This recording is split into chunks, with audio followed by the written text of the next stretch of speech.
You didn't choose to stop here. Your thumb slowed down, your eyes caught something, and before your mind even processed what was happening, you were already here. Most people would call that a coincidence, but you and I both know that word has never fully explained your life, has it? Because too many things have happened to you that were too perfectly timed, too precisely placed, too deeply meaningful to be explained away by chance. And this moment, right now, is one of them.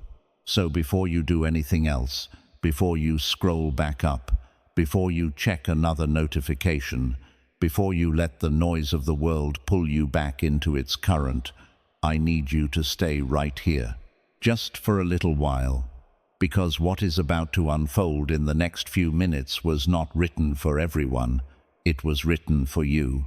And the fact that you are still reading, still watching, still here, is already your first confirmation that something greater than coincidence brought you to this exact place at this exact time. Let me tell you something that most people spend their entire lives never understanding. God does not operate on your schedule. He does not send messages when it is convenient for you. He does not wait until you are sitting in a quiet room with your hands folded and your heart perfectly prepared. He interrupts. He breaks through the noise. He reaches into the middle of your ordinary Tuesday, your sleepless night, your mindless scrolling, your distracted afternoon, and he places something directly in your path that your spirit cannot ignore. And that is exactly what happened today. You were not looking for this.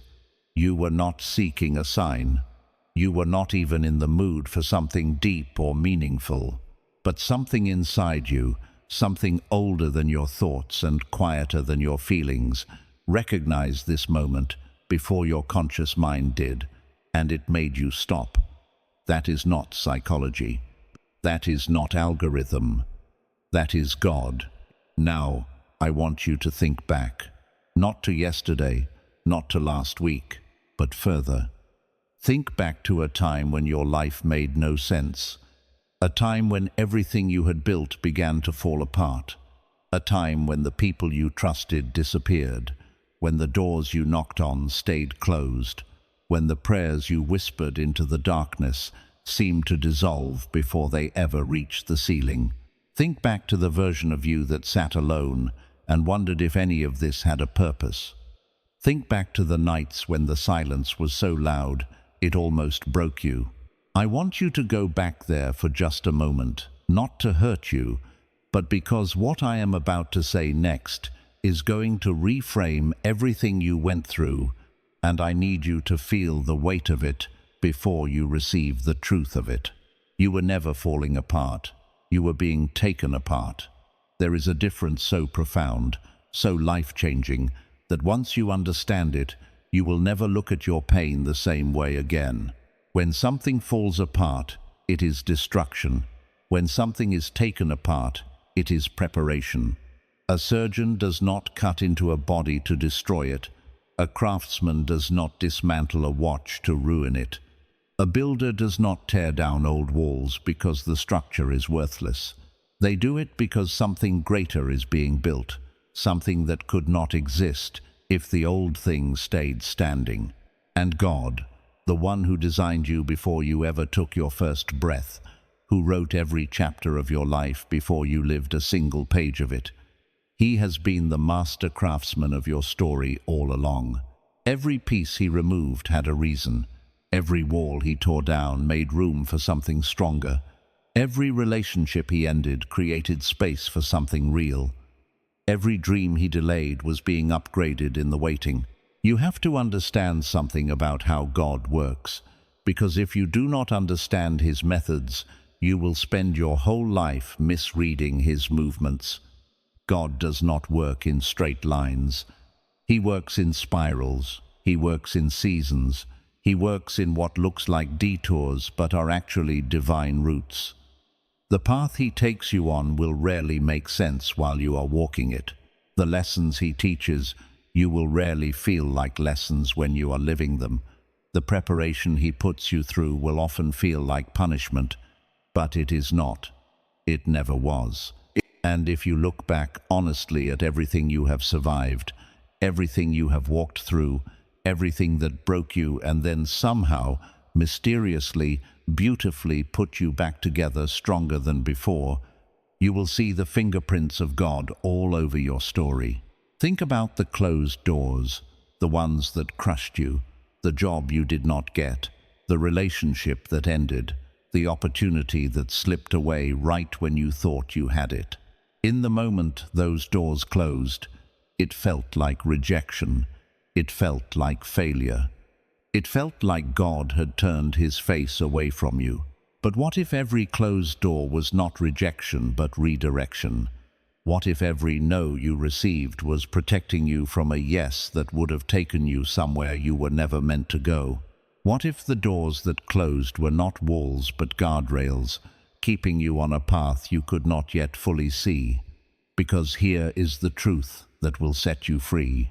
God's closed doors are not a sign of his absence. They are a sign of his protection. He sees the full map when you can only see the next step. And sometimes the most loving thing he can do is close the door you are desperate to walk through, because he can see what is waiting on the other side of it, and it is not what you think. And the people. Let us talk about the people, because for many of you, the deepest wounds did not come from circumstances. They came from people, people you loved, people you trusted, people you built your world around, people who looked you in the eyes and made promises they never intended to keep, people who knew your secrets and used them against you, people who walked beside you for years and then disappeared the moment the season changed, people who celebrated you publicly and destroyed you privately. The betrayals that cut the deepest are always the ones that come from the hands you trusted most. And if you are carrying the weight of that kind of wound right now, I want you to hear this carefully, because it is one of the most important things I will say in this entire message. The people who hurt you did not derail your destiny, they delivered you to it. I know that sounds impossible. I know that the pain of what they did makes it almost offensive to suggest that their betrayal served a purpose. But hear me out. The people who left you forced you to find a strength in yourself you never knew existed. The people who betrayed you stripped away a false security that was keeping you comfortable in a place you were meant to grow beyond. The people who underestimated you fueled a fire inside you that is still burning. The people who walked away created the solitude in which God could finally speak to you without competition.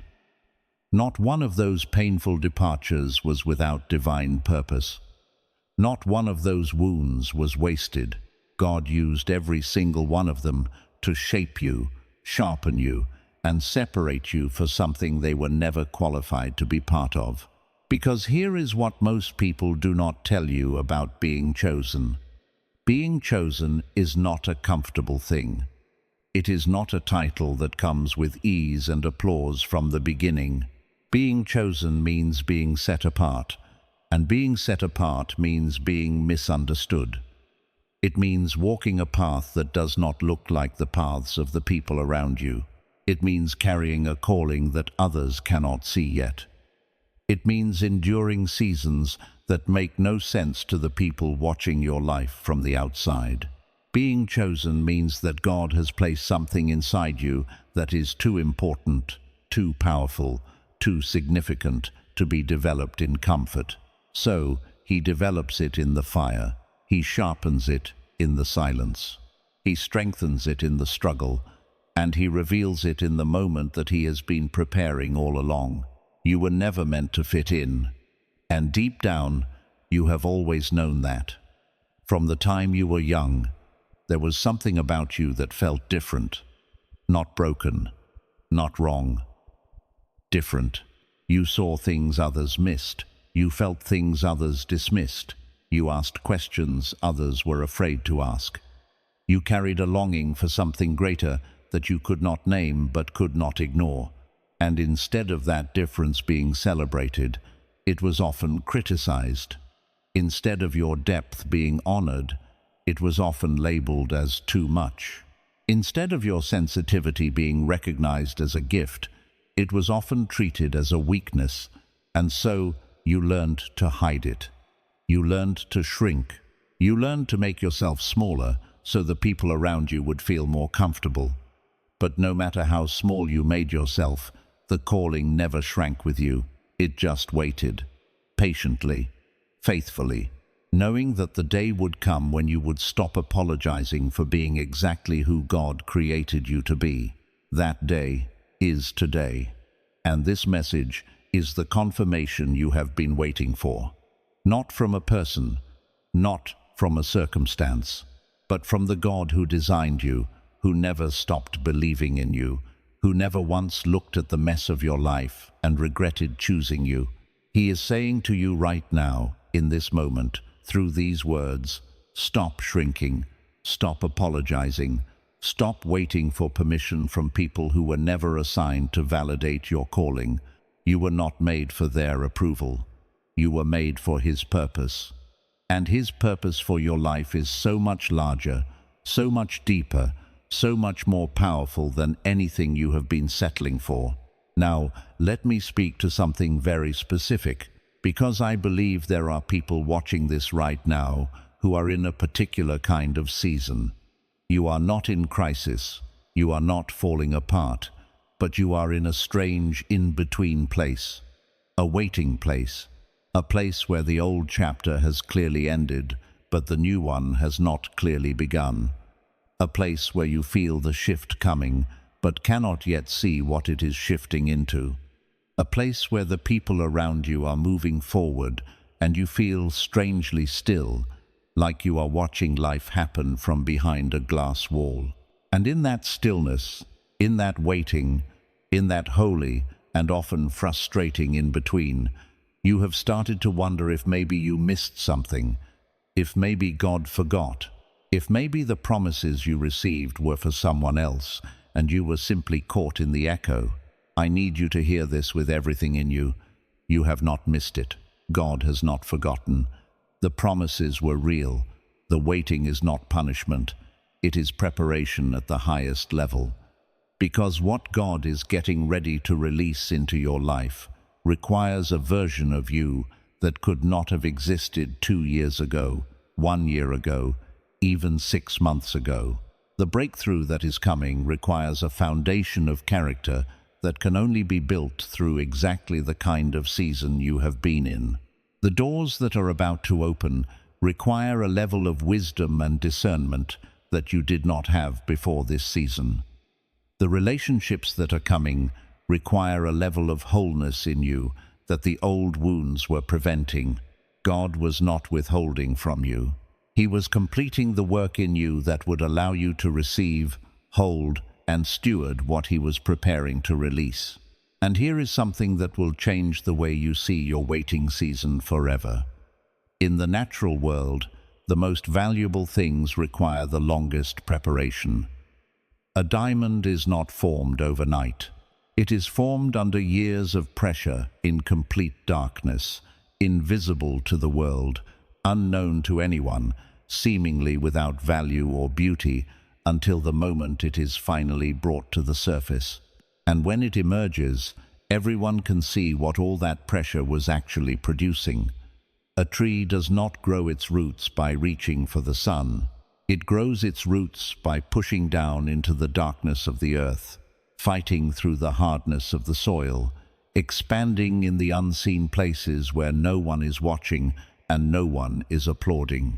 And those roots, forged in darkness and difficulty, are exactly what allow the tree to stand unmoved when the storms come. Your waiting season is your root season. Your silence is your underground growth. Your pressure is your diamond formation. And the world is about to see what God has been forming in you in the secret places. Let me now speak to the specific warfare you have been facing, because I do not believe you stumbled onto this message by accident, and I do not believe your life has simply been hard by accident either. There is a reason why certain people in your life have worked so hard to discourage you. There is a reason why certain doors seem to close with unusual force right when you are on the verge of something significant. There is a reason why the attacks on your peace, your confidence, your faith, and your sense of identity have been so relentless. And the reason is this: your enemy has seen your destiny. He has looked at the blueprint of your life, the assignments written over you, the impact that your obedience to God will have, and he has been terrified of it. And a terrified enemy is a relentless enemy. The ferocity of the attack on your life is a direct reflection of the magnitude of what God has assigned to your life. Think about it this way: if you were nobody, if your life had no significance, if your obedience to God would produce nothing that threatens the kingdom of darkness, why would there be any warfare at all? Why would the enemy waste his resources attacking someone with no purpose, no calling, no power? He would not. The level of resistance you have faced is not evidence that you are losing. It is evidence that you are dangerous to everything that opposes the kingdom of God. Every attack that was meant to destroy you has instead revealed just how significant you are. Every attempt to silence you has proven that your voice carries weight. Every effort to break you has demonstrated that you carry something unbreakable. You have been under sustained attack because you carry sustained power. And the warfare is not over, but I need you to hear this clearly. The season of the attack is ending. The season of the advancement is beginning. There is a shift happening right now in the spiritual atmosphere around your life. I do not mean that in a vague or poetic sense. I mean it in the most practical, most real, most tangible way possible.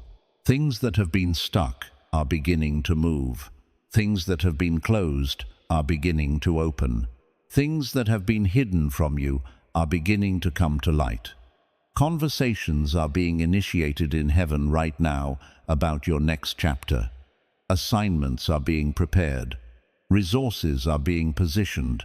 People are being placed on paths that will intersect with yours at exactly the right moment. The machinery of heaven is in motion on your behalf. And the reason you are watching this right now is because you needed to know that before it becomes visible in your natural circumstances. Because faith works in advance. Faith is not looking at the evidence and then believing. Faith is believing before the evidence appears. And God needed you to receive this word today so that when the shift begins to manifest in your natural world, you will not be surprised by it. You will not dismiss it as luck or coincidence. You will recognize it as the fulfillment of what God promised you in this season of preparation. You will walk into your breakthrough with the full awareness that it is not random, it is not lucky, and it is not the result of anything you managed to engineer on your own. It is God. It has always been God, and the best is absolutely still to come. Now, I want to speak to something even deeper, because I believe there are some of you who are not just in a waiting season. You are in a healing season. And healing is perhaps the most misunderstood work that God does in a person's life. We tend to think of healing as restoration, as going back to how things were before the wound. But divine healing is not restoration, it is transformation. God does not heal you back to your former self. He heals you forward into a version of yourself that could not have existed without the wound and the healing both. The scar that remains is not a reminder of your weakness. It is a testimony of your survival.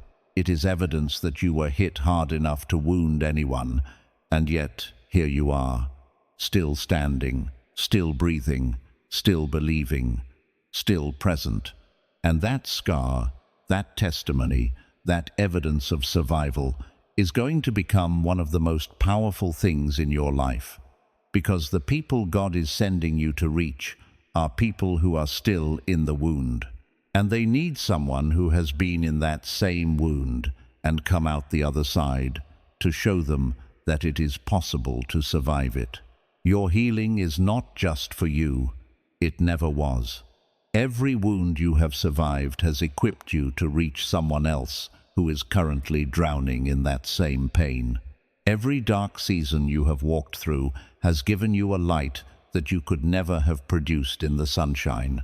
Every loss you have grieved has given you a compassion that cannot be manufactured by someone who has never lost anything. Your pain has been producing your purpose all along, and the people you are going to reach, the lives you are going to change, the doors you are going to open for others, they are the reason God refused to let you stay broken. He had too many people depending on who you would become on the other side of your healing. Let me say something now that I want you to really sit with, because I think it is something that many of you have needed to hear for a very long time. You are allowed to take up space. You are allowed to have needs. You are allowed to have boundaries. You are allowed to say no to things that drain you and yes to things that restore you. You are allowed to stop explaining yourself to people who have already decided what they think of you. You are allowed to walk away from relationships that consistently require you to make yourself smaller. You are allowed to pursue the calling on your life without apologizing for the fact that it looks different from what people expected of you. You are allowed to be exactly who God made you to be, fully, unapologetically, without permission from anyone who was never assigned to validate your purpose. Because one of the greatest tricks the enemy uses against chosen people is convincing them that they are too much, too sensitive, too ambitious, too deep, too passionate, too different, too intense. And if he can get you to spend your energy managing other people's discomfort with who you are, he can keep you from ever fully stepping into what God called you to do. Stop managing their discomfort. Start fulfilling your calling. The people who are meant for the next chapter of your life will not be threatened by your fullness. They will be drawn to it. The relationships, the opportunities, the communities, the connections that God is sending into your next season are specifically designed for the full version of you, not the shrunken version, not the apologetic version, not the version that hides its light so others do not feel dim. The full, awakened, unashamed version of who God created you to be. And now I want to speak about something that I believe is happening right now in your practical, everyday life. Because this message is not only about the spiritual, it is about the real, the tangible, the things you can see and touch and experience in your daily reality. I believe that for many of you, there is something specific you have been praying about, something concrete, something you have brought before God so many times that you have almost stopped bringing it, not because you stopped believing, but because the waiting has been so long that hope has started to feel dangerous. You have been afraid to fully hope again, because the last time you fully hoped, you were hurt by the outcome. And so you have developed a quiet, cautious relationship with your own desires. You want what you want. You believe it is possible. But you hold your hope at arm's length because full hope feels like a risk you are not sure you can afford to take again. I am here to tell you to hope again. Fully, dangerously, extravagantly. Because what God has prepared for you in this next season is worth the risk of full hope. The specific thing you have been praying about has not been ignored. It has been in process. And processes that look inactive on the surface are often the most active beneath it. The seed in the ground looks dead. There is no visible evidence of life. But beneath the soil, in the darkness, in the secret place where no one is watching, a root is forming, a shoot is developing, and life is pressing toward the surface with a force that cannot be stopped. Your prayer is the seed. The waiting is the root formation, and the breakthrough is the emergence that is coming. Do not dig up the seed, because you cannot see growth yet. The growth is happening, just not where your eyes can reach it. There is something else I need to address, because it comes up again and again in the lives of people who carry the kind of calling that I believe you carry. And that is the question of worthiness. Because at some point, in the quiet of your own heart, when no one else can hear, you have asked it. Am I really chosen? Am I really worthy of what I sense God has placed on my life? Am I really the person He meant to use for this? Or did He make a mistake? Is the calling real, or am I just telling myself a story to make sense of a difficult life? I want to address this question directly and completely, because the enemy has used this question to paralyze more called people than almost any other weapon in his arsenal. The answer is not that you are worthy because of what you have done. The answer is not that you are worthy because you are good enough, or strong enough, or together enough, or spiritual enough. The answer is that worthiness was never the criteria. God does not choose the worthy. He chooses the willing, and then makes them worthy through the process. He chose Moses, who had a criminal record and a speech impediment. He chose David, who was the smallest and least considered of all his brothers. He chose Peter, who denied him 3 times in the moment of greatest crisis. He chose Paul, who spent years persecuting the very people he would later lay down his life to serve. Not one of these people was worthy in the conventional sense of the word. Every single one of them had a past that should have disqualified them. And every single one of them was chosen anyway. Because God does not look at where you have been, He looks at where He is taking you. And the fact that you have survived everything you have survived is not evidence that you are lucky. It is evidence that you are called. Your past does not disqualify you, it qualifies you. Every mistake you made was a lesson that is now part of your wisdom. Every failure you experienced was a testimony that is now part of your message. Every season of sin or shame or confusion that you walked through has given you an access point into the hearts of people who are still there. God wastes nothing. Not one experience in your life has been thrown away. Not one wound has been discarded. Not one mistake has been beyond His ability to redeem. He has been collecting every broken piece of your story and building something from it that you have not yet fully seen. But you are about to, because the season of hidden preparation is giving way to the season of public manifestation. And what God has been building in the secret place is about to become visible to the world. Let me now talk about what comes next, because I think that is the question burning in many of you right now. Okay, I believe the shift is coming. I believe the preparation is complete, or nearly complete. I believe the next chapter is about to begin. But what does that actually look like? What am I supposed to do right now? What are my next steps? And this is where I want to be very careful, because I could give you a list of action items. I could tell you to journal and pray and fast and confess and declare, and all of those things have their place. But the most important thing I can tell you right now is this: stop striving and start listening, because the instructions for your next step are already inside you. The clarity you have been asking for is already forming. The direction you have been desperate for is already present.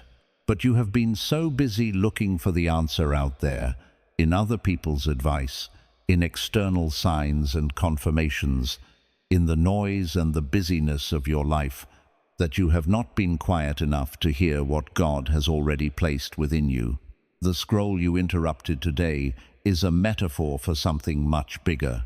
The constant scrolling, the constant consuming, the constant searching outside yourself for something that God has already deposited inside you, It has been keeping you from accessing what you already carry, what you have been looking for in other people's messages, other people's testimonies, other people's journeys, the confirmation, the clarity, the purpose, the direction. It is not only out there, it is in you. God placed it there before you were born. And the reason He interrupted your scroll today is not primarily to give you new information. It is to remind you that you already have what you need. The question is not, where is my purpose? The question is, will I quiet myself enough to hear what God has already said about it?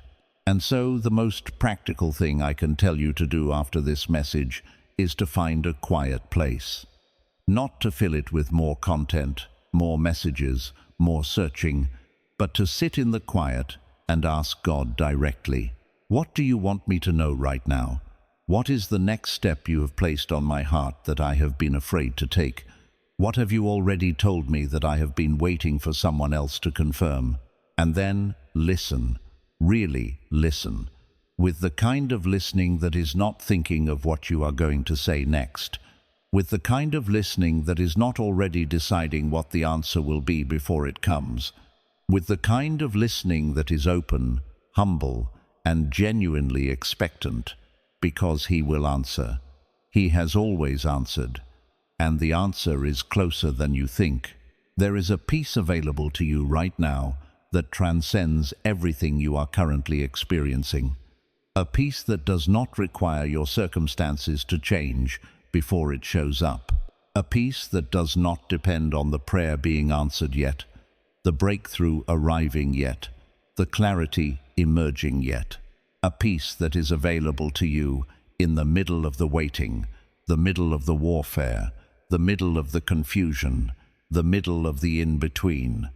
And that peace is one of the clearest signs that you are exactly where God needs you to be right now, not where you want to be, not where the breakthrough is, but where the preparation is completing.